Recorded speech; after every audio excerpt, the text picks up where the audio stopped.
Hey guys, Carl from Purple Moose Plays. Today I'm taking a look at Flip Pick Towers from designers Rob Fisher and Adam Porter and publisher Osprey Games. This is a flip and write game where you're flipping over cards that have a variety of different sort of castle features on them, building out towers, placing out banners and windows onto those towers, capping those towers off with roofs, fighting off pesky dragons that are coming to attack, collecting a bunch of different creatures that give you special abilities to change the way that you're interacting with the game, and finally placing royalty out into the towers, all with the intention of trying to match a variety of different scoring goals, ultimately hoping to score the most points by the end of the game. Disclaimer, I was given a review copy of this game by the publisher, but as always, I will do my best to give you my own honest opinion of the game. While I'm putting this video up, this game is still in pre-order, but the publisher has been nice enough to give me access to a PDF version of the player sheet, which I have linked down below in the description of this video, which means that as you are watching me teach and play this game, you can also play along with me using that sheet, and you can challenge yourself to see if you can do as well or better than me as I play along. With all that said, let's head down to the table to see how this one plays solo, and then I'll meet you back up here to let you know what I think. To set up a solo game of Flip Pick Towers, begin by taking one of the player sheets and setting that out into the play area. Next, you're going to take these scoring cards, giving those a good shuffle, setting out 3 of them into the play area, and placing the rest of them back in the bag, and then placing the rest of them back into the box because you will only be using those 3 for the gameplay. You'll then take the 3 royal tokens here, Queen Blodwen, King Thlu, and Princess Dilly, assigning each of those to one of these scoring cards like this. And then finally, for the sort of main piece of what you're going to need for playing, you're going to take this big deck of castle cards, giving those a good shuffle as well. Placing that deck out onto the table and then revealing 3 of those cards to start the first round, like that. The last thing you need for the game is going to be a pencil, which I've got right here, and like that, we are all set up for a game of Flip Pick Towers. So a game of Flip Pick Towers is going to play out over 2 rounds, and each of those rounds is going to be a playthrough completely of this deck of cards. So when the first deck is completely run out, we will trigger sort of the first round of scoring, and then moving into the second round, reshuffling this deck, playing through again through the entire deck, and doing a second round of scoring. Before I show you how the game works, then I should show you how the scoring works. And basically using this player board here, you will see at the bottom there is a variety of different things that are going to score, and you'll see that each of them does have 2 spaces because they will be scored twice. And throughout this game, I'm going to be sort of drawing a castle area in this spot on my player sheet, and I'll explain how that works, obviously, as we get into gameplay. But down here at the bottom, I just want to sort of explain how things score. So first, I'm going to be scoring based on the height of each tower in my castle. And you'll do that by looking at the values here on the left side of the screen and scoring each tower equal to whatever the highest value it has reached. Next, you will see we'll be placing flags on the roofs of our castles or our towers, scoring 2 points per flag. There will also be sort of pennants or banners coming from the sides of our towers. They will score 2 points each as well. We'll be having money bags placed in some of the rooms of our towers, which score 4 points each. Windows in a normal multiplayer game would be sort of an area majority kind of thing, or a whoever has the most gets the points, meaning whoever had the most windows gets 12, second most scores 6. But since the solo mode has no opponent I'm playing against, we will simply be scoring a flat score of 3 points per window in our castle. We will also be growing beanstalks. They score similarly to the towers, except that you'll score using this point values on the right side of the paper. Again, looking at the highest value reached by any given beanstalk, scoring that many points. And then finally, the queens, kings, and princesses will be scoring based on the scoring cards that you're using for that particular playthrough. So looking at these, I'm going to hold off showing what those are until I explain sort of how the game works, so then those scoring will make more sense to you. So again, we are playing out 2 rounds of the game, and in each round we're playing out a number of turns until we reach the bottom of this deck. And each turn I will deal out 3 cards, and then from those 3 cards, I need to choose one of them to use to draw on my player sheet. And each card is going to have two different things that we were looking at. First, there is sort of a main feature on the center of the card, which is also described at the top of the card. And then down here in this banner, there is an icon that will give us a sort of secondary thing that we are collecting that will trigger bonuses along the way. And what you see here are sort of the main, biggest things that I will explain first. And then without showing you the deck, because I have already sort of randomized it, I will explain sort of what else can come out in these cards. So first off, the floors are the main things we're going to be drawing. And to draw a floor, I have to draw either on top of a floor I've already drawn or on one of these foundation pieces that are on my player sheet, with the rule that every floor I draw must either be on a foundation or placed onto a floor that is a higher value than it. So as we're going up, I can never write a floor that's the same value or higher than one that's already there unless I'm placing it directly on a foundation. So the numbers will decrease as we go up the sort of towers of my castle. Bridges are going to be drawn on spaces between towers and will then become foundations that we can build future towers on top of. And the nice thing about bridges is they can also have things underneath of them, and you'll see why that's important later, because some things will be drawn on top of towers that will sort of impede further growth of that tower, and then I could potentially draw a bridge over that to continue growing. That's also true for the beanstalks. If I have a short beanstalk, I could put a bridge over the beanstalk and then grow a new tower on top of that, but you'll see how that works as I play. The other main things you will see come out here are roofs. Roofs will cap off the top of a tower. The first roof that I draw on my board or on my sheet per round will get 3 flags drawn on top of it.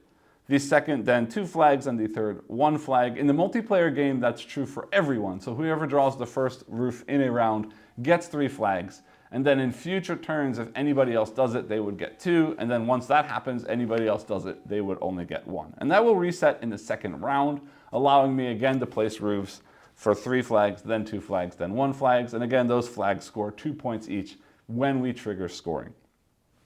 And those floors, bridges, and roofs are the only sort of physical characteristics we will see in the cards. The other cards will contain members of the royalty, a variety of characters that will give us special powers, which I'll explain later, or dragons. If a dragon ever appears in this row, in addition to selecting one of the cards that came out, I have to first trigger the dragon before selecting my card. And the dragon means I'm going to draw a dragon above a tower. And a dragon can never be placed above a roof, and they can also never be placed above a bridge or a foundation. It has to be above a building or a floor that I've already drawn.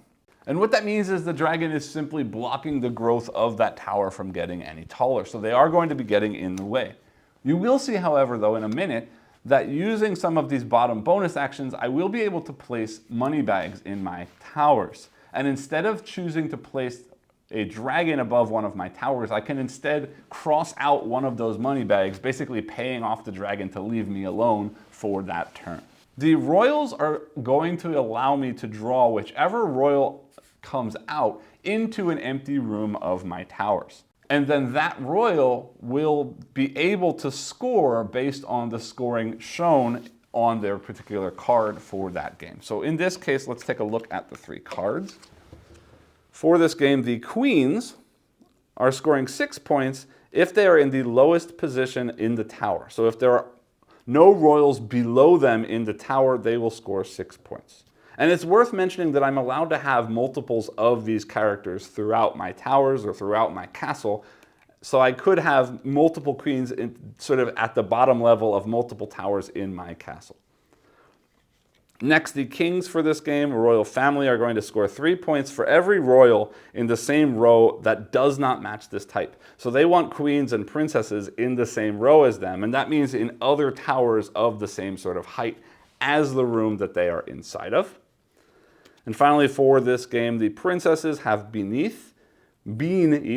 They score 6 points if they are in the same column as a beanstalk. So this is what I was talking about before. I can build bridges over beanstalks and then build towers on top of them. And if I do that and I place a princess in one of those rooms or in multiples of those rooms, I will still score 6 points for each of those princesses that is in that same column as the beanstalk. So those are our royals. The last thing are the creatures. Each of these creatures is going to have an ability.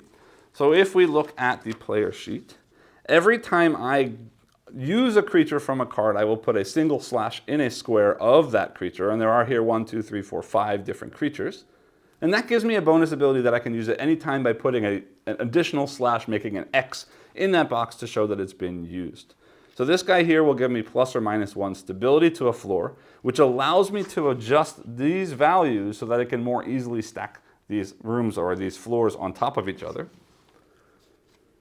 This one here allows me to add an additional floor of stability or value 1. So this is a great way to add an additional floor to a tower sort of late game when things start getting higher, because again, it will be a value 1. Here, this one allows me to gain the other resources in the display. And what that means is normally I choose one card, draw whatever's shown here, and then take whatever resource is shown at the bottom. But if I used that ability, it would allow me to choose all 3 of those resources in addition to drawing one card or picking one card to draw. This one here says I'm allowed to pick the same castle card. Sorry, that's a mistake. This one here allows me to pick the same castle card again, which means I'm using a card twice in a single turn. And this witch right here allows me to ignore stability rules, which means I can write any valued floor on top of any other valued floor, allowing me to break sort of that decreasing order of my floors. And what that means is once that's happened, so if I wrote, for example, an 8 on top of a 1, I'm now building from that 8 and can place things lower than 8s moving forward on that floor. So those are going to allow me to break the rules in different ways and allow me to sort of more easily deal with the stuff that I'm dealing with moving forward. So then again, in addition to drawing these things, I'm also going to be taking resources. And the resources are shown in these 4 locations. We've got gold, glass, fabric, and magic beans. And as I gain these resources, I will put an X in a single box in these locations. And I can put that X in any box that I choose. But as soon as I finish a complete column in one of these sections, I will unlock whatever the thing is, the bonus associated with that resource. So gold will allow me to get money bags. So as soon as I fill a column, I will draw a money bag in any empty room of my castle. And again, those money bags will score 4 points when we score, or I can choose to use them to scare away the dragons or keep away the dragons. Glass will become windows when I fill in a column, and the windows again are simply going to be scoring 3 points each in the solo mode. Otherwise, in a multiplayer game, again, whoever had the most would score 12 points, second most scoring 6. The fabric is what's going to turn into those pennants or banners on the side of my castle. So as soon as I fill in a column here, I will choose a sort of 2-block tall area next to a tower to draw a banner that's connected to that tower. And it does then take up that space and can't be used for anything else, but they each score 2 points during scoring. And then magic beans is going to be a little bit different because which column I fill in is going to dictate what kind of beanstalk I draw. You see these numbers here at the top of the columns. Those dictate the height of the beanstalk I will draw when I fill in those columns. And the beanstalks will always grow from these grassy areas and will grow as tall as the number that I've drawn or that I've filled in. And again, that's also how many points that particular beanstalk will score during a scoring round. So that's basically all there is to the rules. I know that's a lot to take in without watching the game get played. So I am going to go ahead and get into gameplay, and everything else should sort of work its way out. So looking at what we've got available to us, I've got a bridge and 2 floors. I can't draw a bridge yet because I don't have anything to connect it to. So I am going to take an 8 floor, which is great because 8 is either the highest or second highest. I can't remember off the top of my head right now if it goes to 9 or 8. And I'm sorry, looking quickly at the book, I didn't see that. But it is a very high value floor, so that's a great way to start. Again, fabric is working towards banners and gold is working towards money bags.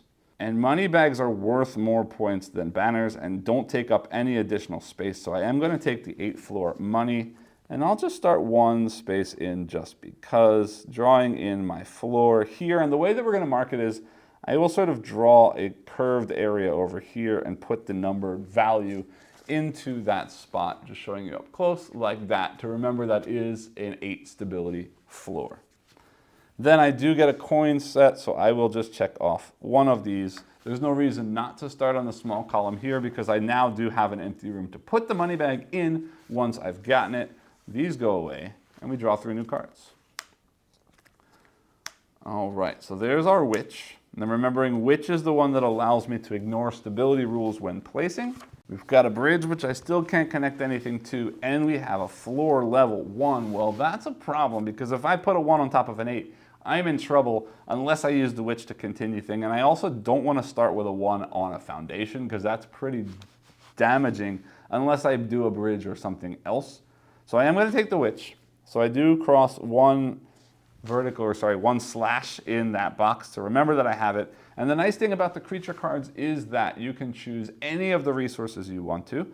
So I might as well finish off that gold column, drawing then a little bag of gold in that bottom room. All right, so that is that. Next cards, 1, 2, 3, 8 floor, 3 floor, and a bridge. I might as well start a second tower with an 8, like that. And that does get me some glass, so I might as well, there's no reason to have windows in higher or lower areas. I'm looking at here, I might want to keep things empty though for some royalty later on.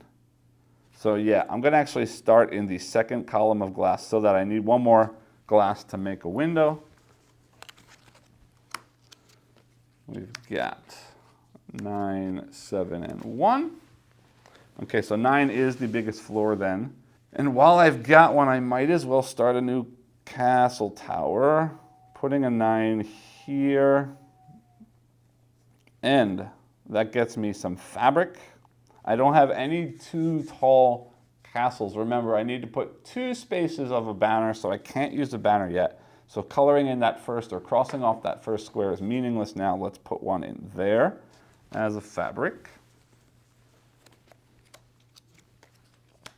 2 floor, there's my first roof, and another roof. All right, so I don't really love any of that, but I do see now that I'm gonna have some potential for bridges and stuff moving forward. I do want some princesses above beanstalks at a point value of 6 per beanstalk. So what I'm gonna do is, I'm actually gonna use that 2 floor, hopefully get up, I don't know, have to go up 3 levels, 4 levels, 1, 2, 3, 4 levels. If I build a bridge, I can put a beanstalk. The shortest beanstalk is a 2. No, then I only need to go up 3 levels. Put a short little beanstalk in there, build a new tower here with some princesses in it, would work out pretty nicely. And that 2 is already starting me towards that beanstalk. Actually, I can do it right away. Yeah, let's do that.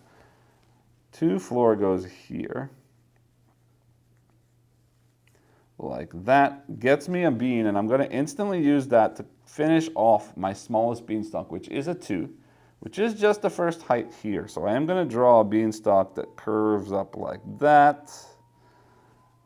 There's my beanstalk with some little growth on it, like that. And now if I can manage to get a bridge over that with some tower on top and some princesses in there, I'll score lots of points for having done that. So that's not a bad option.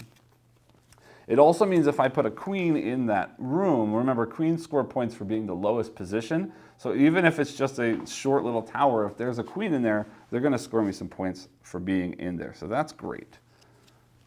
We've got a 3 floor, a 5 floor, and a 6 floor. Well, let's take the 6 and start working towards a big beanstalk, because these 2 outside areas will easily hold some big beanstalks. I'll put a 6 on top of this 8 so I can get to that bridge soon if possible. So 6 goes on top of this 8, like that. And I will start working towards, why not, level 7 beanstalk, like that. Next, Princess Dilly, an 8 floor, and Mab the Fairy. Mab the Fairy is the one that lets me use a card twice, but I want this. I can't take Princess Dilly yet because I want to put her in stuff above the beanstalks, and I don't have any of those yet, so she's got to wait until the next round. So I'll put the 8 tower on top of the 9 tower over here, which does get me more beans. which means I'm even closer to that level 7 beanstalk, which would be great to have. 1, 2, 3. Buka the Imp. Plus or minus stability is nice to have, but getting some windows going might be a good idea because they do score some points, 3 points each. And right now I don't really need the help of changing the value of floors. So I'm going to take that 6th floor and I'll start it up here like that. Putting in a 6, that gets me a glass, which I will cross off. And I'm going to put the glass up here, or the window, sorry, up here in this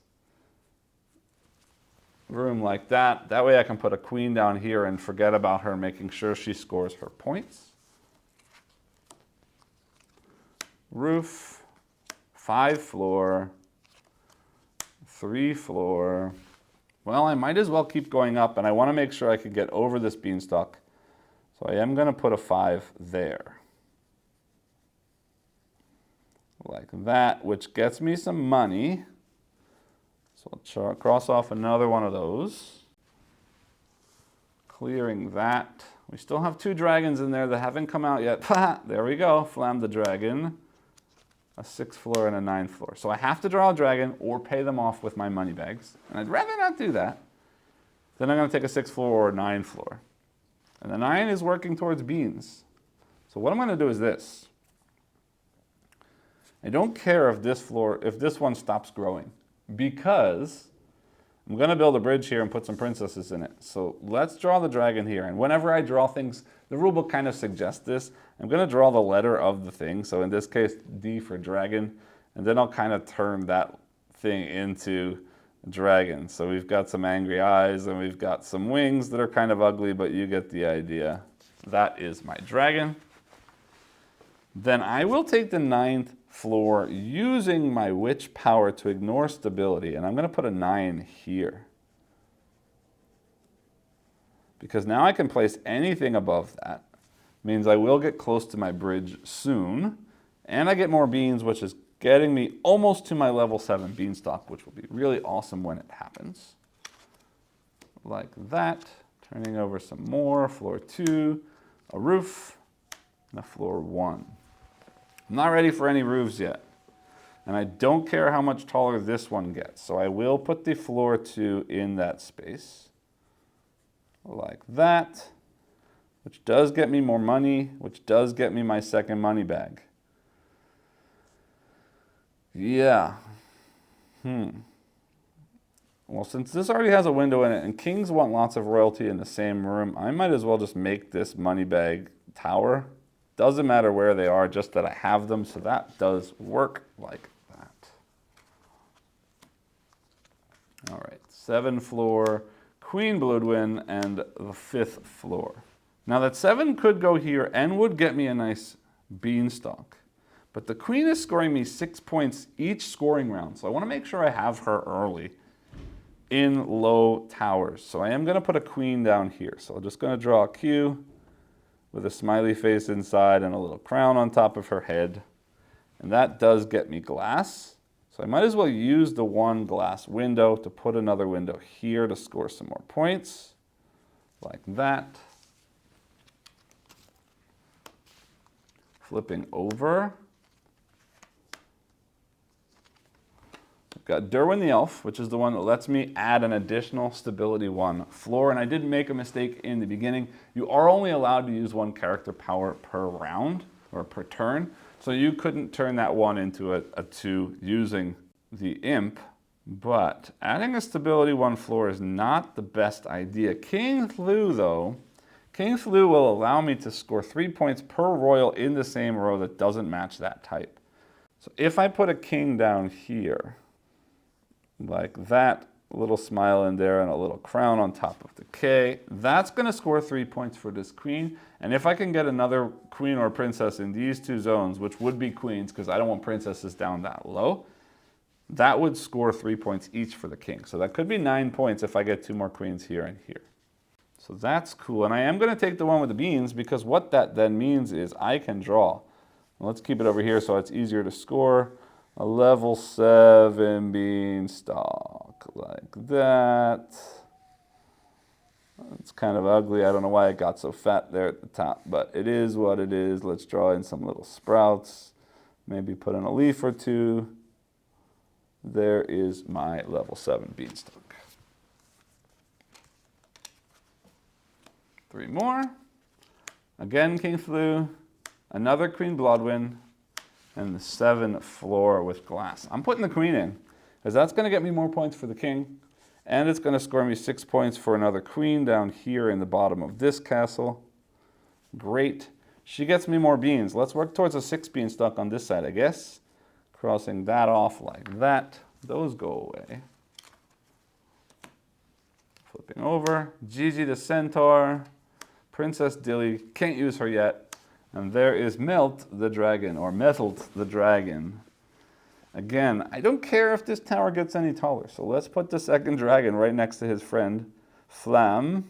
There's my other dragon. He gets some wings, like that. We've got 2 dragons. So I need to take a princess, which I don't want, because she needs to go in here above those beanstalks. So I am going to take Gigi the Centaur, which will allow me to do all 3 resources on a future turn. And, we've got space for it now. Let's go ahead and get a banner. So I'm going to finish in that second spot on the banner track. Just means I'm going to draw a banner. Again, 2 spaces next to the side of one of my castles, like that. They go away. 1, 2, and 3. 9 floor, Bloodwind, and Dilly. Well, Dilly's useless for me. Bloodwind's useless for me because I don't have any low floors left. So I am going to take that 9 floor because I might as well for this new foundation. Over here, like that, is 9. And that 9 gets me more gold, crossing off a gold spot, like that. Floor 2. 5 floor, and Dilly again. These Dillies are super wasted this time. So we might as well go for 5 floor, and let's put the 5 on top of the 8 instead of on top of the 9, just less drop. 5 goes there, and that means we get more beans, almost to our level 6 beanstalk.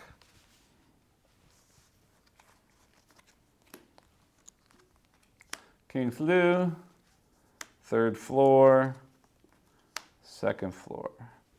I don't really want another king, because if I put another king here, that's a 6-pointer, that's a 6-pointer. If I put a queen there, that's a 6-point queen and a 9-point king, so I want to hold off on that, I think. Then we've got a 3 floor or a 2 floor, and I think I'll stick with the 3 floor right here, which does get us more money, or gold, and does get us another bag, so let's just keep on making this our money bag floor, like that. Getting close to the end of the first round. 3 more cards. 1, 2, and 3. There is that queen that I love so much. She absolutely goes down here in this bottom like that. Yay, because now she also scores 6 for being the lowest in her tower, which means I get a tapestry or a fabric, and I might as well take it and put it in over here. So we'll just do this, and I will mimic that other tapestry again on both sides, looking the same way, like that. Good. 3 more cards. 1 bridge, floor, floor. I'm absolutely using that bridge because I want to go growing over this beanstalk. So we put in a little bit of a tower, and then we put our bridge in just like that, which means now this is a new foundation that I can grow more on top of. And that gets me some more money. Yay. Those go away, and this will be the last turn of the first round. 1 floor, 4 floor, and another 4 floor. Well, if I put a 1 here, that's going to sort of cap this off, and then I could put a roof on it. Or I can put a 4 on top of the 6. Either way, it doesn't matter too much. Ah, yes it does. Because I can get with one more bean a size 6 beanstalk, which is going to score right now for both the first round and again for the second round. So I'm going to put that floor 4 on top of my 6. Like that. Which does get me beans. And will then grow a level 6 beanstalk. Like that. Yay. And that is the end of the first round. So we do go into now scoring for the first round. Looking at the bottom in order, first we count towers. Using this values here, this is 2 points, this is 2 points, this is 2 points, and this is 4. So that's 2, 4, 6, and 4 is 10. This one doesn't score because it doesn't score until it reaches the second floor. So we've got 10 points for our towers. I don't have any flags because we didn't build any roofs yet. I've got 2 banners at 2 points each is 4 points. I've got 3 money bags at 4 points each is 12 points. I've got 2 windows at 3 points each is 6 points. And then we've got beanstalks, 7 and 2 and 6 is 15 points. Queens, 1, 2, 3 times 6 is 18 points. Kings, I've got 1 who scores 3 points per royal in the same row that doesn't match this type. So non-kings is 1, 2, 3 times 3 is 9. Princesses, I haven't gotten any yet. So adding all of those together, I've got 10 and 4 and 12 and 6 and 15, 18 and 9 gets me a total of 74 points for the first round. So shuffling up these cards to start a new round. And then placing out the deck again, turning over the top 3 cards, and we are ready for our second round. And you'll notice, I didn't mention this at the beginning, but you'll notice that I'm not erasing or changing anything. So everything I'm doing in the second round is building on the first round, means the second round scoring is going to be much higher than it was the first round. All right, so moving into round 2, we've got Queen Bladwin 6th floor and 3 floor. I don't really have any space for the queen because the only place she could be in is in a new tower or elsewhere. Although starting with a 6th floor, I was going to put the 3 here because that does make this taller. But I do want to start placing stuff here so that we can get princesses. The problem is I don't know if I need any more beanstalks. The only place I can grow one is here. But yeah, that's fine because I don't think I'm going to place more than, say, 3 princesses. So let's do it. We'll grow a tower there. Sorry, Wing of the Dragon. That's a 6. That gets me beans. Let's go for the highest beans that we can get. Those are gone. 1 floor, 2 floor. Buka the imp. I don't really need a buka. So, 2 floors not a bad idea. Yeah, let's do it. We're going to put a 2 floor up here. No, that's a 3. 2 is the best I can hope for the 3. Let's put it there. Like that. Which does get me my second bean, which means I do grow a 5 beanstalk. So let's do it. Going here. Like that. Growing in some leaves and some squiggly things. There is my beanstalk. All right. A lot of beans this game. Floor 4, Princess Dilly, and Derwin the Elf. This is where we do our first princess, putting a P on this floor with a face and a crown on top, which gets me some coins, which gets me more money bags. Let's put a money bag over here, I guess. Like that. Yay. 1, 2, and 3. A bridge, 2 floor, and a 5 floor. I think I might take the bridge. Let's see. Yeah, why not? Let's go bridge. Bridge is glass. Yeah, we're gonna put a bridge here. Ah, no. No, no, no. Because I might want space for banners And I want this to get taller before a roof happens so I can make it as tall as possible before it gets capped off. So I'm going to put a 2 there actually. Like that. 2, which gets me money. And before I don't have a chance to use what I want, this is actually a good chance to use the centaur and take the other 2. So I get another money and another glass. Cool.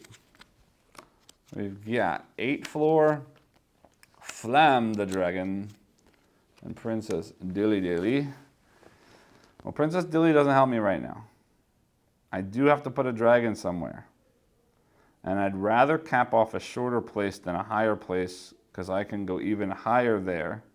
Because 6 to 9 is 3 points, but 4 to 6 is 2 points, so we will put a dragon there. I don't want to lose my money bags because they are 4 points each. So that's the dragon. And the 8th floor goes on top of the 9th floor over here. Like that. 8.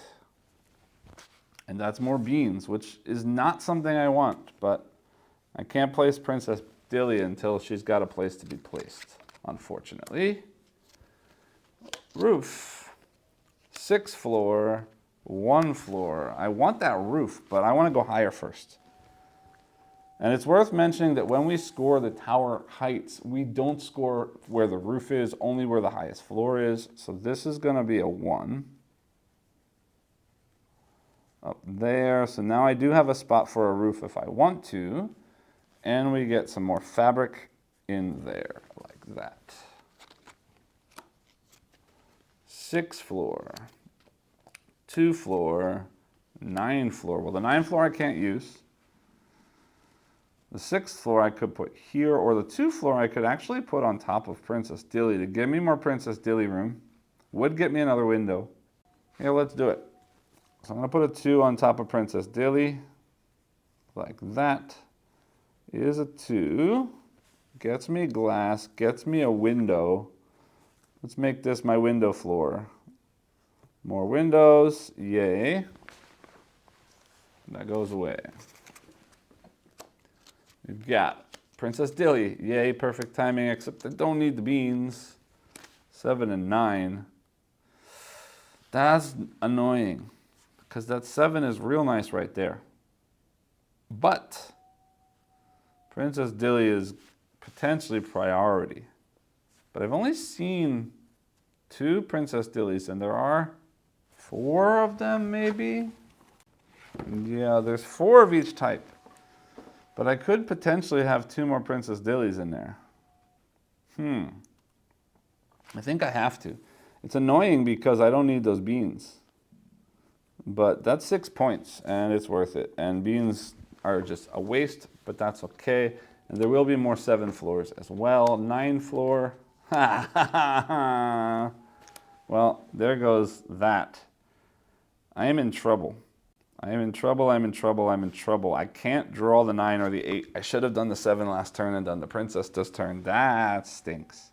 So what that means is, on a turn when I can't take anything, but I can take something. I can put the princess somewhere. I'm going to put the princess here anyway. She's not going to score.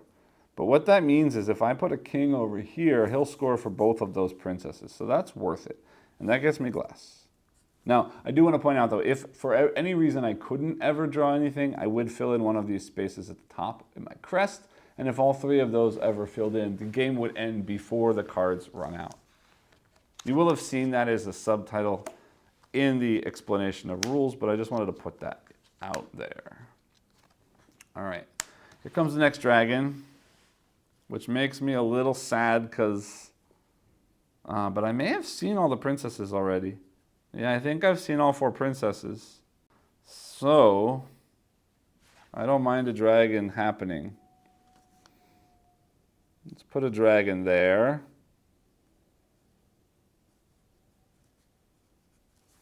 Like that, and then I will take, oof. No, I want the 7th floor. I was going to take the king, but I think I want that 7th floor. Like that. 7 gets me more money, which gets me another money bag. like that. That's great. 3 more cards, 1, 2, and 3. And that's the king that I'm going to use. So king goes there. Yay. And gets me some fabric, which gets me another banner, which can come here off of this building like that. Let's make this one have a double point on it like that. Yay. 1, 2, 3, 8 floor queen and 9 floor. Well, the queen doesn't work, because there's nowhere for her to be below anything else. 9 floor doesn't work, 8 floor doesn't work. Well, guess what? That means nothing works right now. So either I fill that in, but I don't fill that in because the queen does work. She just can't score any points. So I'll put a queen there just because. And that means I have to take beans again, which are useless for me, unfortunately. But I couldn't take that 8 floor. 4 floor, 5 floor, and another 4 floor. So I will be, no, I'm taking the 4 because I don't want to waste beans again when I could get something instead. So that's a 4. Now, do I want a tapestry or a glass? Windows are worth 3. Fabric is worth just 2. So let's aim for more windows. I'm only 1 away now from another window, which is great. Floor 2, a queen again, and Sospan the Witch. Sospan lets me ignore stability. Could means I get taller on this 4. But having that 2 right now is not a bad idea. Yeah, let's do it. We'll take a 2 floor here because we are getting closer and closer to the end. Like that. Yeah, too late. I did it already. I am taking a fabric. I kind of think that Sospan may have been the right answer because I don't know I'm going to get stuff that I need. Ooh, bridges are nice. King Thlu and a 3rd floor. All right, well, let's put another king up here. But that bridge is important. Yeah, I want the bridge because the bridge will let me grow more towers here. And I'm done with dragons for this game, although the bridge is giving me beans. And the king is giving me glass. Yeah, no, I don't want that bridge after all. Get that bridge out of there. No, no, no, no, no. Yes, king over here, which will score for both of those princesses 6 points total. And that gets me glass, which does get me another window. Yay. Because windows are good scoring options. And there should still be kings coming, I think. Not kings, bridges. Roof, floor, and roof. Well, this will be my first roof, not the beans. We need the glass. Roof goes up here like that. And what that means is that because that's the first roof of the round, will get 3 flags on that roof. Like that. And that does get me glass again.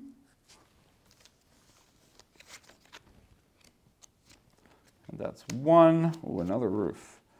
2, 3. King Thlu doesn't do anything. Well, it could there. I'd score 3 points for the princess. But I could put a roof there, but I want to grow that taller if I can. I might as well put the bridge that I was planning on doing last time, because now that bridge gets me money instead, which is better to have than beans. Because I could fit 1 more money bag, potentially. Queen, no good. Gigi the centaur, or another bridge. Well, I don't have anywhere else to put a bridge. Queen Blodwyn doesn't help me at all. So I might as well take Gigi because that'll get me more resources later, which means I get to take anything right now. And I will take a glass. It means on a future turn I can take all 3 resources, so don't forget that. Floor 7, floor 5, floor 1. It's beans, which is stinky, but I'm taking that floor 1 to get this up higher, like that. does finish off another column in the beanstalk, but I don't have anywhere to grow a beanstalk, so that's the end of that. Sorry for the curling of the paper on screen. I hope that doesn't affect too much. 7 floor, 5 floor, 3 floor. I'll definitely take the 7 here on top of this bridge, like that. Is a 7 floor and a tapestry, or at least fabric towards one. Hold on. Yeah, no, we're going to go one more round. We're going to use GG in the last round. Last turn, I mean. We've got Mab, a 6 floor, and a 4 floor. Well, we are going to take the 6 floor because that'll get me more points, and Mab doesn't help me right now. So that's a 6 floor, which gets me money, which unfortunately doesn't get me another money bag. But using GG, I get the other resources, which being anything I want. Anything I want is gonna be glass to get me one more window there. And now we move into final scoring as we clear that out. And first, we are looking at towers. So we've got 2 plus 6 is 8, plus 2 is 10, plus 6 is 16, plus 4 is 20, plus 9 is 29, plus another 9 is 38 points for towers. Flags I've got 3 at 2 points each is 6 points. Banners I've got 3 at 2 points each is 6 points. Money bags, we've got 1, 2, 3, 4, 5 money bags. Times 4 is 20 points. Windows, I've got 1, 2, 3, 4, 5 of those as well. Times 3 is 15 points. Beanstalks, we've got a 7, a 5, a 7, a 5, a 2, and a 6. So 7 and 6 is 13, and 5 is 18, and 2 is 20 points. Queens, I've got 1, 2, 3 queens that score again. 6 points each is 18. Kings, this one scores for queen, queen, queen is 9, 3 points each. This king scores for 2 princesses is 6. This king scores for 2 princesses is 6. So 6 and 6 is 12, and 9 is 21 points. Then princesses, these 2 are scoring. This one is not in a column with a beanstalk, so these 2 each score 6 points for a total of 12 points. Then adding up the score for the round, 38, 6, 6, 20, 15, 20, 18, 21, and 12. My second round score is 156 points. Adding to that the 74 from the first round, and we finish with a total score of 230 points. Now, the way that the solo mode works is it could just be a beat your own score solo mode, but also each of the royalty cards has a value, sort of easy, medium, and hard point value associated with them. You add up all 3 of the values for the difficulty level you're playing in, or in my case, generally I do all 3 and see how well I did against all 3 of them. So let's go ahead and do that, and I'll just write those up here. The easy point value is 55, 55, and 55. Added together is 165. My 230 easily beats that.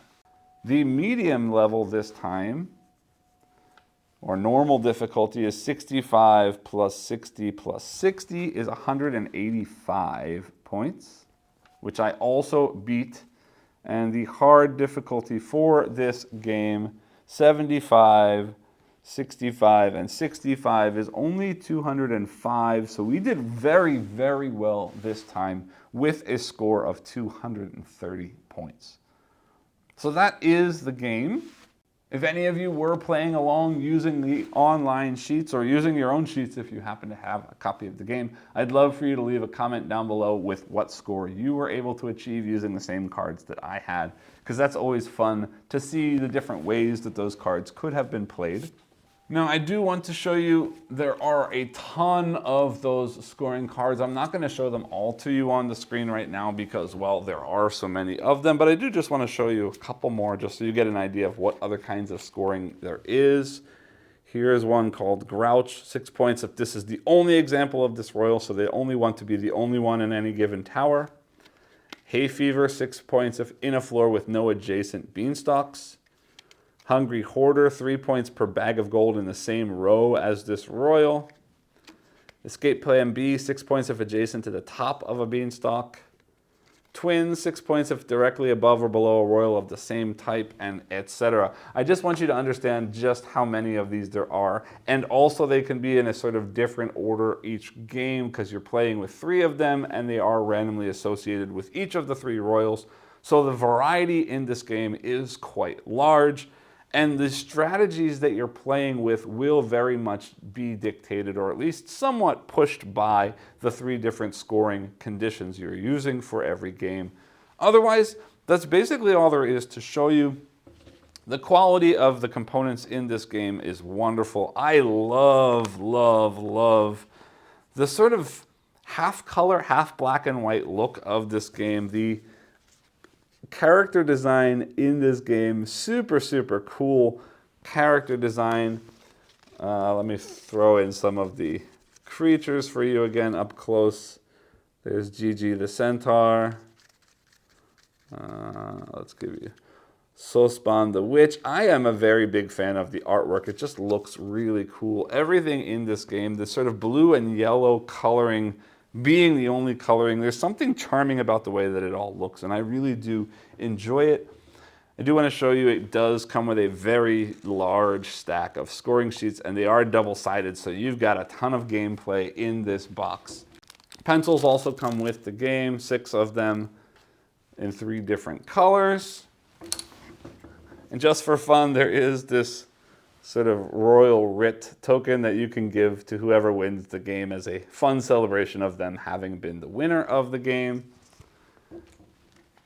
As for the box itself, it does just have these 3 wells in it that do hold the cards. I split the castle cards in half and put the other cards over here, the scoring cards. The royals can kind of just lay on top as well as the pencils. It does hold everything very nicely, and it does also then mean that the rule book does not have to be super tiny. It fits in there perfectly. Very nice size box. Does hold all of the components very well. I do want to point out in the book one more fun thing. The theming of this game is sort of Welsh royalty, or at least the inspiration of the game is, because the theming of it is sort of a more fairy tale, mystical realm kind of thing, but that Welsh inspiration does get its own page in the rulebook with pronunciation guides for all of the Welsh concepts and characters, creatures, and so on in this game, which is very, very cool to see because it does mean that whoever designed this game really did have some thought and theming into the way that the world is working in this game, and that makes me very happy. And it also makes me want to look into some of this Welsh mythology. And now this game coming 1 week after my review of Tir na nOg, it's showing me that there are sort of storytelling traditions in other countries aside from sort of ancient Greek and ancient Egyptian and so on, the mythologies that we're all sort of familiar with. And it does push me to sort of get into them more and read more because, again, I do love the sort of somewhat whimsical and somewhat charming nature of the theming of this game, and I'm definitely interested to learn more about a culture that I don't know much about. That's basically all there is for me to show you with the components. Meet me back up top and I'll let you know what I think about the gameplay itself. Welcome back. I hope you enjoyed the playthrough. More importantly, I hope that you were able to play along with me, and I'd love to know that. If you did play along, how well you did, please leave some comments down below to let me know what your score is, how you felt, if you did better than me, worse than me, and so on. Just share your experiences with me down below. So here we go. Flip Pick Towers is another flip and write, and I say another flip and write kind of pejoratively, but not intentionally so. And what I mean by that is there have been many, many, many roll and write and flip and write games coming out over the last couple of years.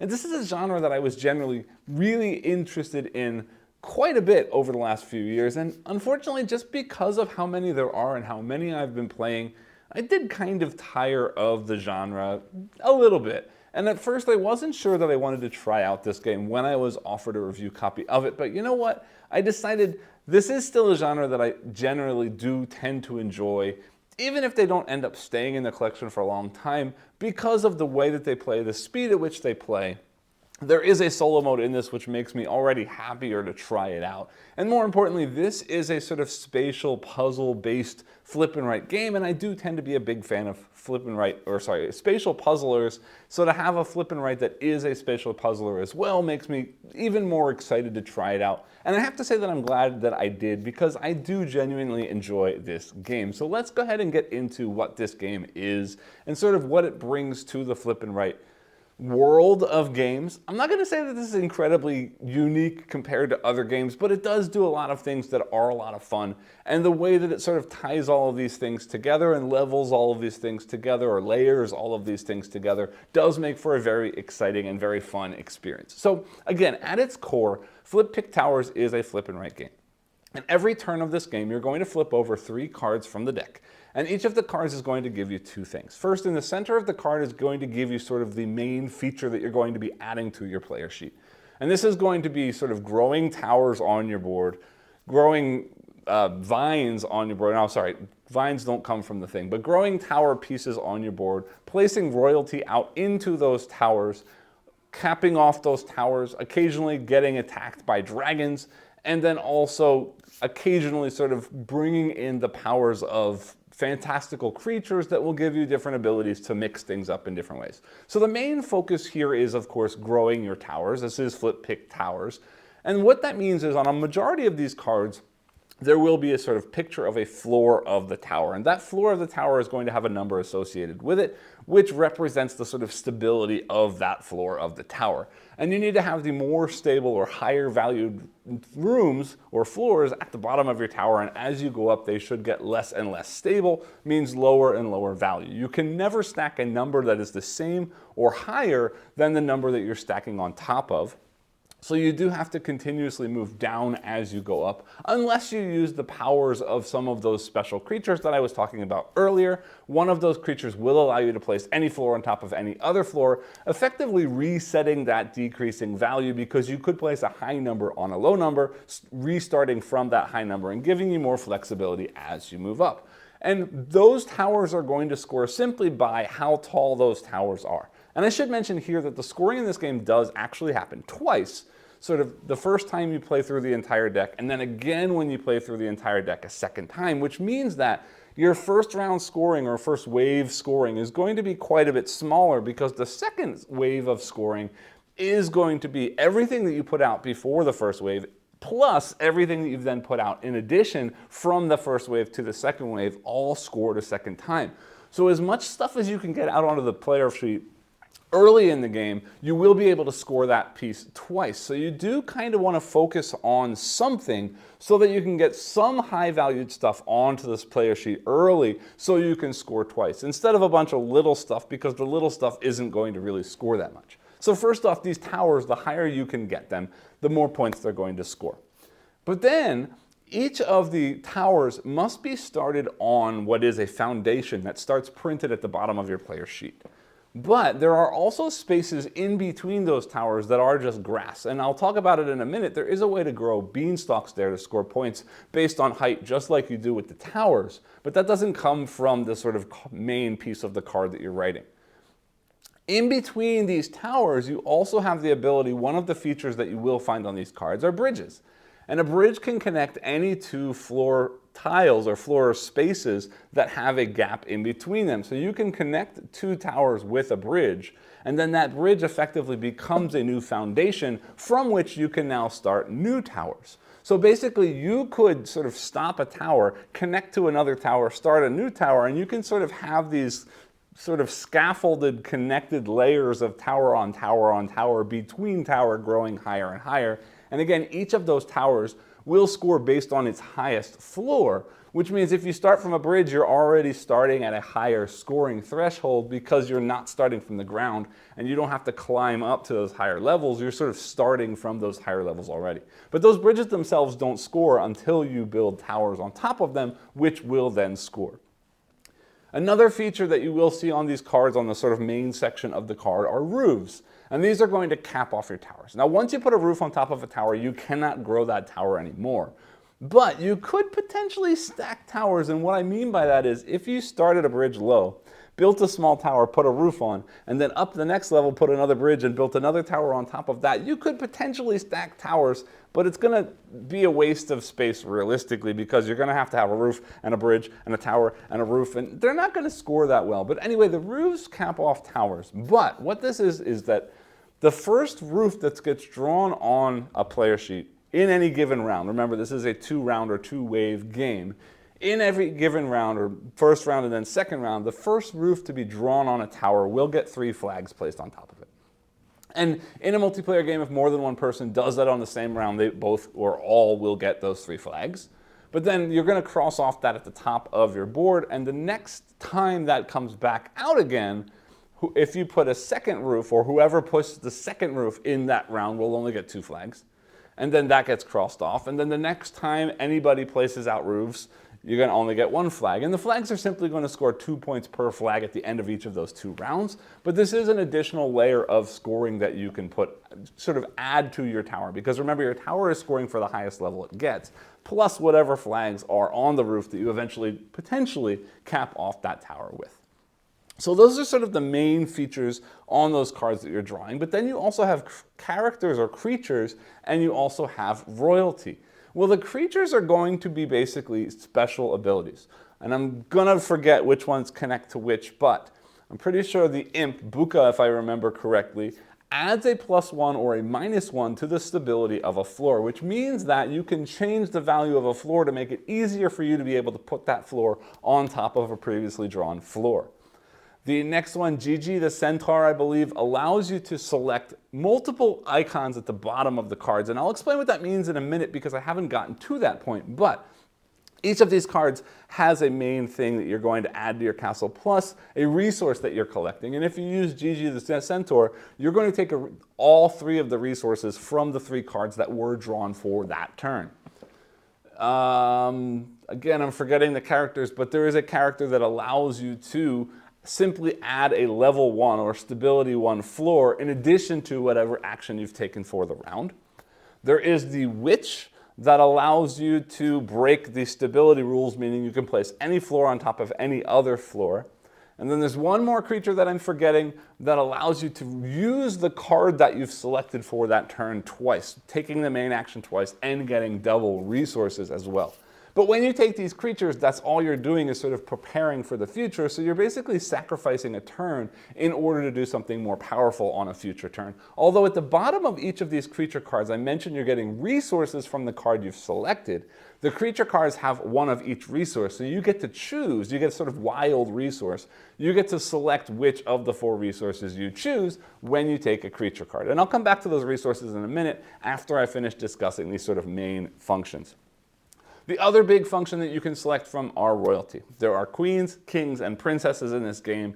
And this is something that's very unique about this game, is that every time you play this game, you draw from a huge stack of cards, 3 cards, and then those 3 cards are randomly associated to the 3 different royalty, again, queen, king, and princess. And these are going to be sort of scoring conditions that dictate how many points you get when you place that type of royalty in some kind of unique situation within the towers of your castle. So every time you play, these are going to score dramatically different from the previous time you played. And even if you play with the same ones, it might be a different order, sort of how they're associated to each of the 3 royalty, and very likely going to be a different mix of the 3, even if some of them have repeated from previous games. But the point is, when you draw a card with this royalty, you can draw them in any floor of your castle that is still empty, anywhere you want to, but they're only scoring if they match the scoring goal of the card that's associated with that particular royalty. Then the last thing you will see on these cards are dragons, and dragons are not something you choose. There are 2 dragons in the deck, so you will have 4 dragons come out through the entire game. And when a dragon comes out in that group of 3 cards during that turn, you must draw the dragon before choosing what to draw from the other 2 cards. The dragon has no resource, the dragon has no good things for you. The dragon is simply going to land on top of one of your towers. And the dragon can't land if it's just a bridge. It can't land if it's just a foundation, and it can't land on a roof. It has to be above an open tower. And it's basically blocking that space. So that tower can no longer grow any further. But of course, you could draw a bridge over a dragon on a future turn and then grow a new tower above the dragon. But in any case, the dragon is going to block that tower, which is going to make your life quite a bit more miserable. And it's going to make it harder for you to score the extra points on that tower. But one of the resources you can collect is money, and by using that money, you can slowly gain money bags that get placed into the different floors of your towers. And you can cross off one money bag to instead not draw the dragon anywhere on your player sheet, basically paying off the dragon to go bye-byes and not hurt you in any way. So you have the ability to mitigate these dragons, but if you don't do that, those money bags are each worth 4 points during each scoring round, so it's often worth trying to find ways to draw the dragons on your player sheet in a way that it doesn't really ruin your plans, but lets you keep those money bags so that you still have money to score points at the end of the scoring rounds. So that's sort of everything that's the main piece of the card. Then at the bottom of the card, you're going to have one of 4 resources, and those are fabric, money or gold, glass, and beans. And again, the creature cards has all of those, and you get to select one of any of those you'd like. At the bottom of your player sheet, there are 4 different sort of market areas. There are the gold turns into money bags, the glass turns into windows, the fabric turns into sort of tapestry or banners that go on the sides of your castle, and the beans get planted and become beanstalks. And these are sort of blocks of differing sort of height of columns of blocks that you can fill in, or squares that you can fill in. So some of them are a single square, some are 2 squares, and some are 3 squares. And as soon as you fill in a column of that resource completely filled in, you get whatever that resource becomes. So if it's a sort of column of 2 spaces in the gold section, if I check off both of those by having gathered 2 gold, that will become a money bag, and I can draw a money bag in any floor. Again, the money bag scores 4 points. For glass, same thing. If I fill in a column, I get to draw a window anywhere in my towers. In a multiplayer game, you're sort of fighting for who has the most windows. Most windows scores 12 points. Second most scores 6 points. In the solo mode, you simply score 3 points per window. The banners, the sort of fabric that you're gathering, again, if you fill in a column with fabric, you get to draw a banner. And the banners work by drawing next to a tower. So you have to have an open space next to a tower, and that space has to be actually 2 spaces tall. The banner will fill in 2 spaces, and you're just going to draw a banner off the side of your tower, filling in those 2 spaces, and each banner is worth 2 points when scoring. And then finally, the beanstalks. The beanstalks are going to work a little bit differently. And I should reiterate here that when you get a resource and you check off one of these boxes, you can check off any box you want to in that section. So you can sort of plan when you're going to trigger a column and when you're going to be able to add these extra features into your towers. And with the beanstalks, that's extra important because each column has a numbered value above it. 2, 3, 4, 5, 6, 7. I think there's less than that. Maybe 2, 4, 5, 6, 7. I forget the exact numbers, but each column has a different value on it. And that value is going to dictate how tall the beanstalk is and therefore how many points that beanstalk is scoring. Because the beanstalks score just like the towers. They are scored based on height. And that height value is the value of that sort of column in that section at the bottom. And that is also how many points you will score for that beanstalk. Beanstalks must start from the grass, which are those spaces in between the towers, which means if you've built bridges, the beanstalks don't have a whole lot of space to grow. So those 6 and 7 point beanstalks are going to have to be in columns where you haven't built anything at all. Likely on the edges of the board because you can't get a bridge to go sideways into nothing. But again, you're filling in boxes in that bean area to get those beanstalks. And for example, the 7-point beanstalk requires 4 boxes to fill in, whereas the 2 valued beanstalk only requires, I think, actually single box to fill in. So you're allowed to sort of focus on which of those beanstalks you want. Some are easier to get, worth less points. Some are harder to get, worth more points, but again, also take up more space on the board. So it's all about a matter of planning how all of these things fit together. And again, those beanstalks score on height. So every round you're scoring based on the height of all of the towers, or sorry, each of the towers on your board. You're scoring 2 points per flag, you're scoring 2 points per banner, you're scoring 4 points per money, you're scoring 3 points per window, you're scoring the 3 different scoring types for the 3 different royalty that you're scoring the height of your beanstalks, And I think that might be it, but you're doing that once, and then you're drawing again a whole second wave of an entire another stack of those cards, and then scoring again. So the second scoring will likely be at least double what the first scoring was, and probably much more than that, because you will have sort of started developing these higher towers and more sort of options as you get into the second round of the game.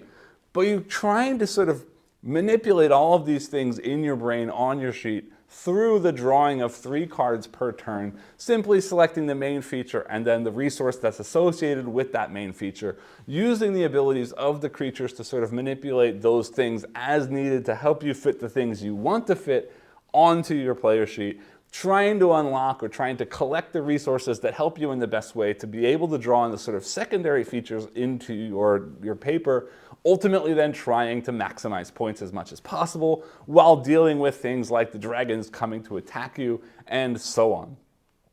And I have to say that it's a whole lot of fun trying to deal with all of this stuff. It really is a whole bunch of layers, never very complicated because it's just select a card and write on the paper, and potentially occasionally once in a while use a creature's ability to change things up. But you've got this sort of long-term plan of what you want your things to look like based on sort of the 3 royalty scoring goals that you start with every game, because you want to try and maximize those as much as possible. But of course the card draw is going to throw a wrench in that plan because things are never going to come out the way that you want them to, at least not normally. You might get randomly lucky occasionally here and there. But always you're able to sort of tactically decide to switch things up or move in a different direction based on the things that are coming out, based on dealing with what you're given, and ultimately still having the ability to make long-term strategic planning because you can sort of generally work around things, and you've always got a selection of at least 2, if there's a dragon, or 3 different possible actions each turn, depending on which floors you draw and whether or not they can actually physically be built on top of things. Because also at the same time, if there's ever a round when you can't build something, you're going to cross off a space on your sort of family crest at the top of your page.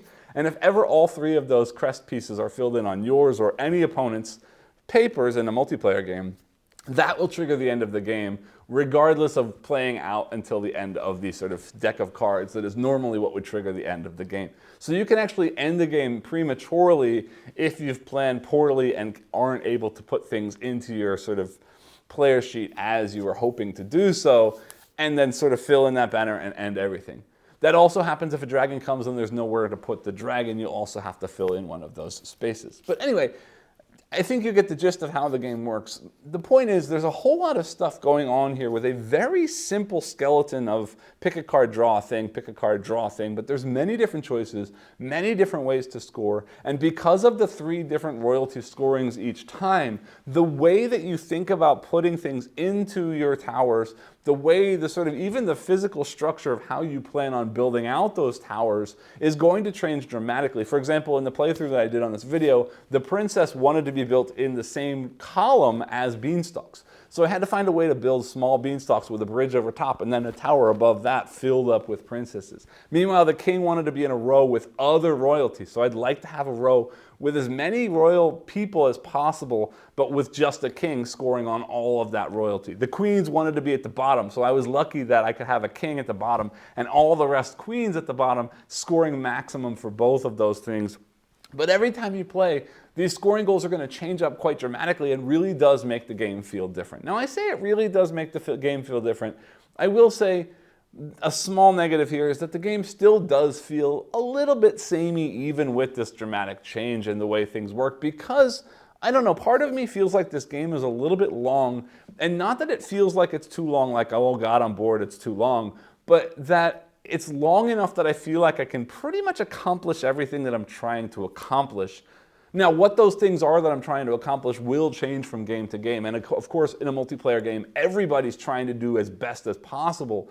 So there is still a struggle to outperform the other people in the game because you're all playing off the same cards that are being drawn, just like you were if you were following along with my playthrough. But ultimately, you're still building towers, you're still getting resources, you're still using those resources to do things. So the things that you're physically doing don't really change from game to game, just sort of how you're trying to maximize the scoring potential of the things that you're drawing does change. So it does sort of half and half feel very fresh and unique every time because the scoring goals are quite different. While also, because of what I feel like is maybe a little bit long, does feel like I'm able to sort of do the same kind of things every time because I have time to get those things done. But that also means that it doesn't feel punishing because there are multiple ways and multiple paths that I can follow to score points, which is also a good thing and not necessarily a bad thing because it does give me more ability to focus on this thing one game and focus on this other thing a different game. So I can't fault it for feeling samey because at the same time it doesn't feel samey, but I hope that that makes sense to you, what I'm trying to get through by saying it's both samey and also varied at the same time.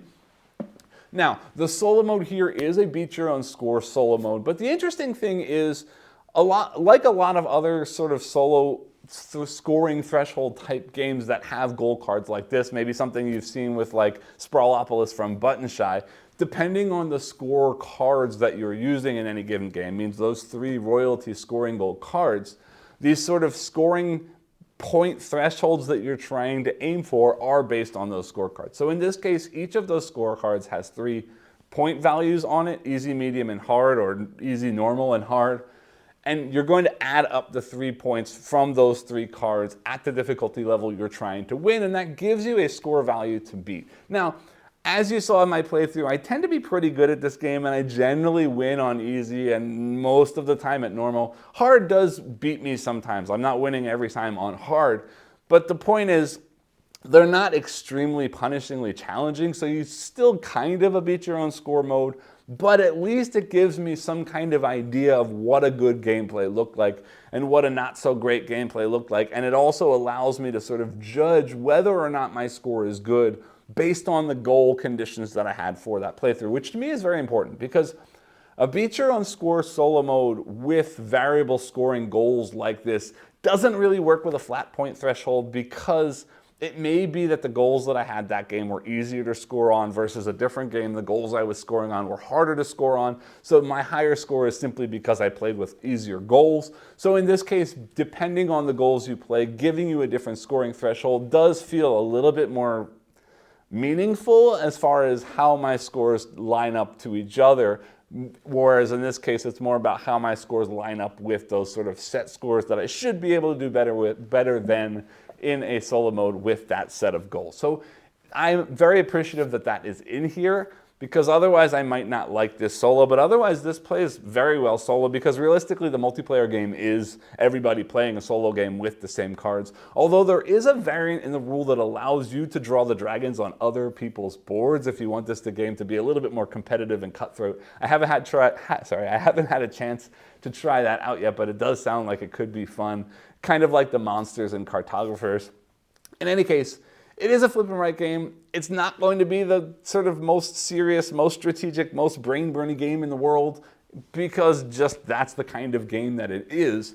But for what it is, I'm really enjoying this game. I do really enjoy the spatial puzzle it presents. I do really enjoy the way that the different scoring goals for the Royals do sort of twist up how I approach the puzzle each time I play the game. I do appreciate that the solo mode has different scoring thresholds based on the different goals, and I do hope that my playthrough was helpful for you, especially then I hope that you were able to play along and sort of try out the game for yourselves as well. That's basically all I have to say for today. I hope that this video was helpful for you, and as always, I do ask that you remember to like, subscribe, and click the bell icon below, and I'll see you all next time. Thanks.